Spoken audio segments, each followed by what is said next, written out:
નમસ્કાર મિત્રો, અમારી ચેનલમાં આપનું સ્વાગત છે।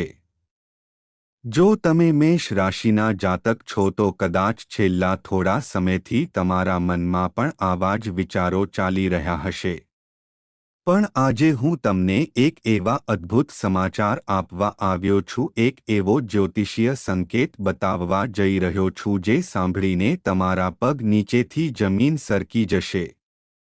કારણ કે બ્રહ્માંડમાં ગ્રહોની એક એવી અલૌકિક રમત રમાઈ રહી છે જે સીધી તમારી રાશિ એટલે કે મેષ રાશિના ભાગ્યના દરવાજા તોડવા જઈ રહી છે।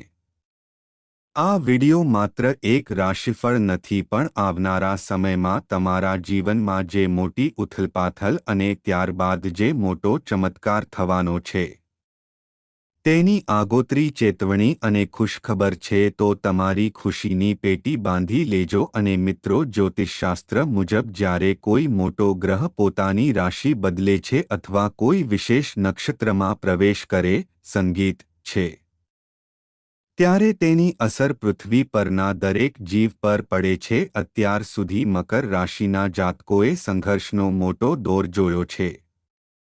ક્યાંક ને ક્યાંક તમારી મહેનત પાણીમાં જતી હોય તેવું તમને લાગતું હતું। સંબંધોમાં તિરાડ, પૈસાનું રોકાણ અટવાઈ જવું અને માનસિક અશાંતિએ તમને ઘેરી લીધા હતા, પણ હવે બરાબર આજથી જ ગ્રહોની સ્થિતિ બદલાઈ રહી છે। દેવગુરુ બૃહસ્પતિ એટલે કે ગુરુ ગ્રહ હવે તમારી જ રાશિમાં એટલે કે મેષ રાશિમાં વિરાજમાન થઈને જન્મગુરુનો જે યોગ બનાવી રહ્યા છે તે કોઈ સામાન્ય ઘટના નથી। શાસ્ત્રોમાં કહ્યું છે કે જ્યારે ગુરુ લગ્ન ભાવમાં એટલે કે તમારી રાશિમાં હોય ત્યારે તે હજાર દોષોને માફ કરીને વ્યક્તિને રાજા જેવું સુખ આપે છે। શું તમે તૈયાર છો આ બદલાવ માટે? પણ અહીં એક ટ્વિસ્ટ છે। એક નાની ભૂલ આ સુવર્ણ તકને માટીમાં ભેળવી શકે છે। એ ભૂલ કઈ છે તે હું તમને આગળ જણાવીશ, પણ પહેલાં એ જાણી લો કે હવે તમને શું મળવાનું છે। તમારા માટે સૌથી મોટી ખુશખબર એ છે કે અત્યાર સુધી જે કામો માત્ર વિચાર બનીને રહી ગયા હતા તે હવે અચાનક ગતિ પકડશે।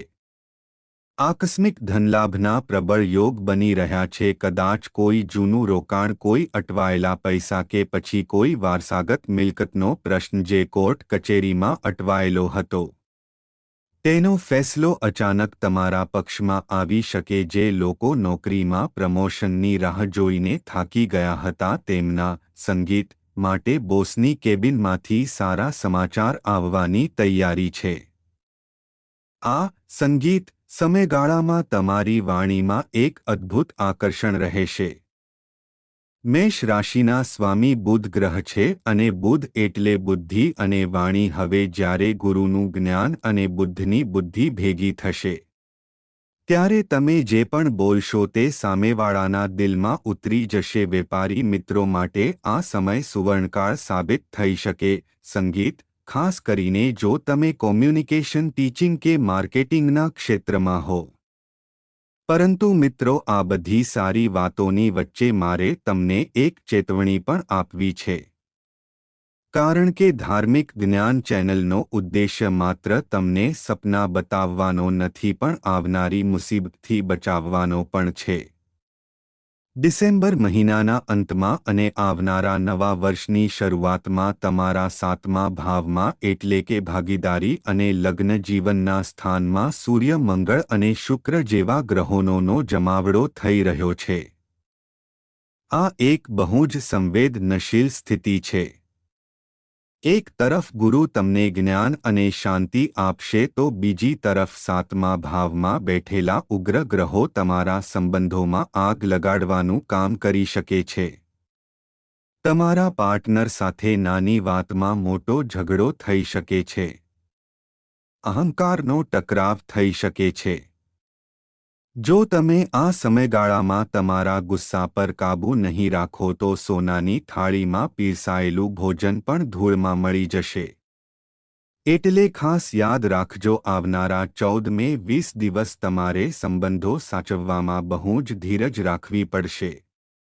આ તમારી પરીક્ષા છે અને જો તમે આ પરીક્ષા પાસ કરી લીધી તો પછીનો સમય તમારો જ છે. હવે વાત કરીએ એ આધ્યાત્મિક સંકેતની જે સીધો ઈશ્વરીય શક્તિ સાથે જોડાયેલો છે. શું તમને છેલ્લા થોડા દિવસોથી અચાનક રાત્રે ઊંઘ ઉડી જાય છે? શું તમને વારંવાર સપનામાં પાણી કે કોઈ દેવસ્થાન દેખાય છે? જો હા તો સમજી લેજો કે કુદરત તમને ને કંઈક કહેવા, સંગીત માંગે છે. મેષ રાશિના જાતકો પર અત્યારે ઇષ્ટદેવની વિશેષ કૃપા ઉતરી રહી છે. શાસ્ત્રો કહે છે કે જ્યારે આપણું ભાગ્ય બદલાવવાનું હોય ત્યારે આપણને પહેલાથી જ સંકેતો મળવા લાગે છે. સંગીત, તમારા ઘરમાં અચાનક કોઈ ધાર્મિક પ્રસંગનું આયોજન થાય અથવા તો કોઈ સંત મહાત્માના આશીર્વાદ મળવાનો યોગ બને તો માનજો કે તમારો સુવર્ણકાળ શરૂ થઈ ગયો છે. આ સમયગાળામાં તમને આવનારી ઘટનાઓનો પૂર્વભાસ થવા લાગશે. આ શક્તિનો ઉપયોગ સકારાત્મક કાર્યોમાં કરજો. એક બીજી વાત જે મારે તમને ખાસ કહેવી છે તે છે તમારા સ્વાસ્થ્ય વિશે. ગુરુ મહારાજ તમારી રાશિમાં છે એટલે સ્વાસ્થ્ય સારું રહેશે. પણ આળસ પણ વધશે. મેષ રાશિના જાતકો સ્વાભાવિક રીતે ચંચળ હોય છે પણ હવે તમને થોડી સ્થિરતા મળશે. પણ સાવધાન રહેજો, વધુ પડતો આત્મવિશ્વાસ કે ઓવર કોન્ફિડન્સ તમને નુકસાન પહોંચાડી શકે છે. કોઈ પણ દસ્તાવેજ પર સહી કરતા પહેલા કે કોઈને ઉછીના પૈસા આપતા પહેલા 100 વાર વિચાર કરજો. રાહુનું ભ્રમણ પણ તમારી રાશિથી સંબંધિત હોઈ શકે છે જે તમને ભ્રમિત કરી શકે છે. કોઈ અજાણી વ્યક્તિની મીઠી મીઠી વાતોમાં આવીને કોઈ મોટું પગલું ભરતા નહીં. યાદ રાખજો, ચમત્કાર ત્યારે જ થાય છે. સંગીત, જ્યારે આપણે સતર્ક રહીએ છીએ તમારા મનમાં પ્રશ્ન થતો હશે કે આ અચાનક બદલાવનું કારણ શું છે તો સમજો મિત્રો, બ્રહ્માંડમાં ગ્રહોની ગતિવિધિ એક ચોક્કસ ગણિત પર ચાલે છે. ઘણા વર્ષો પછી એવો સંયોગ બની રહ્યો છે જ્યાં મેષ રાશિના કેન્દ્રસ્થાનો બળવાન થઈ રહ્યા છે. આને જ્યોતિષની ભાષામાં કેન્દ્ર ત્રિકોણ રાજયોગ જેવી સ્થિતિ પણ કહી શકાય. આ સમય છે તમારા કર્મોનું ફળ મેળવવાનો. તમે ભૂતકાળમાં જે સારા કાર્યો કર્યા છે, કોઈ ગરીબની મદદ કરી હશે, કોઈ મૂગા અબોલ જીવને રોટલો ખવડાવ્યો હશે, એ બધા જ પુણ્ય હવે વ્યાજ સહિત પાછા આવવાનો સમય પાકી ગયો છે. ઈશ્વરના ચોપડે કશું જ ઉધાર નથી રહેતું. બસ તમારે તમારી શ્રદ્ધા ડગવા નથી દેવાની. હવે હું તમને એક બહુ જ ગુપ્ત અને ચમત્કારી ઉપાય બતાવવા જઈ રહ્યો છું. આ ઉપાય તમારે આવનારા કોઈ પણ બુધવારે કે ગુરુવારે કરવાનો છે. જો તમે ઈચ્છતા હોવ કે આ ગ્રહ પરિવર્તનનો પૂરેપૂરો સંગીત લાભ તમને મળે અને કોઈ પણ પ્રકારનો વિઘ્ન ન આવે તો આ નાનકડું કામ જરૂર કરજો. સંગીત, તમારે એક લીલું કપડું લેવાનું છે. તેમાં 5 આખી સોપારી, થોડા મગ અને ₹1નો સિક્કો મૂકીને પોટલી વાળી લેવાની છે. આ પોટલીને ભગવાન વિષ્ણુ કે ગણેશજીના ચરણોમાં અર્પણ કરીને પ્રાર્થના કરજો કે હે પ્રભુ, મારા જીવનમાં આવનારી ખુશીઓને હું આવકારું છું, મારા માર્ગના વિઘ્નો દૂર કરજો. અને પછી એ પોટલીને તમારી તિજોરીમાં કે પર્સમાં સાચવીને રાખજો. મિત્રો, વિશ્વાસ રાખજો, આ નાનકડો ઉપાય તમારી આર્થિક સ્થિતિમાં જબરદસ્ત સુધારો લાવશે. આ કોઈ અંધશ્રદ્ધા નથી, પણ શ્રદ્ધા અને ઉર્જાનું વિજ્ઞાન છે. વિડિયોના અંત તરફ જઈએ તો મિત્રો યાદ રાખજો કે સમય બળવાન છે, પણ મનુષ્યનો સંકલ્પ સંગીત એનાથી પણ વધારે બળવાન છે. મકર રાશિ માટે હવે જે સમય શરૂ થયો છે તે સુવર્ણયુગ સમાન છે.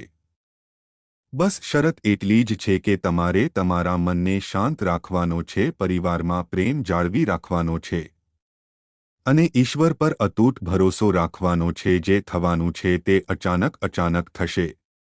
કદાચ આજે રાત્રે જ કોઈ સારા સમાચાર મળે અથવા કાલે સવારે કોઈ નવી તક તમારો દરવાજો ખખડાવે. તૈયાર રહેજો. કારણ કે હવે તમારી ઉડાન ભરવાનો સમય આવી ગયો છે. જો તમને પણ ઈશ્વર પર ભરોસો હોય અને તમે માનો છો કે તમારું ભાગ્ય બદલાવાનું છે, તો તમારા મેષ રાશિના મિત્રો અને સગા સંબંધીઓ સાથે શેર જરૂર કરજો. કદાચ તમારો એક શેર એમની જિંદગીમાં પણ અજવાળું લાવી દે. ફરી મળીશું એક નવા જ વિષય અને નવી જ જાણકારી સાથે. ત્યાં સુધી રજા આપશો. આપનો દિવસ શુભ રહે. જો વિડિયો પસંદ આવ્યો હોય તો વિડિયોને લાઇક કરો. જય શ્રી કૃષ્ણ. જય માતાજી.